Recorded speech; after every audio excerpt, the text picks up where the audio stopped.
Obadiah 14b. Ve'al tasger seridaiv beyom tzara. Obadiah 14b translates like this, "And do not shut up his survivors on the day of distress." Verse 14 completes this whole section of Obadiah that began all the way back in verse 12. It's a series of negative commands of what Edom should not do when Israel faced disaster. Now today this verse opens with the Hifil Jussiv 2ms of the root sagar, meaning to shut up or to shut in. In the Hifil, I teach these things. I teach sereh forms, and these are forms where we would normally get a hirik yod in the paradigm, but instead we get a sereh as the thematic vowel. Notice the sereh right here.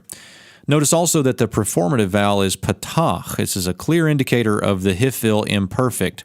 Now don't let this dagesh distract you as if this verb is a PL or something like that. This dagesh is just simply a dagesh lene in the begad kefat letter that's preceded by the silent shva. For completeness, though, the sereh forms in the Hifil are the jussiv, the infinitive absolute, the imperative 2ms, and the vav consecutive. I've mentioned this before, but I remember these with the acronym JIVE. The object here, or the thing they are not to shut in or shut up, is his survivors.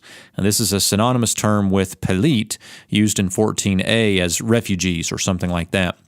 Now, as with these other do not clauses in verses 12 through 14, the time when Edom should not act like this is given by the prepositional phrase, on the day of distress.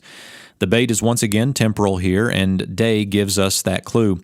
Also, tzara is synonymous with all of the other similar terms used in verses 12 through 14 to communicate the devastating situation that Israel might be in.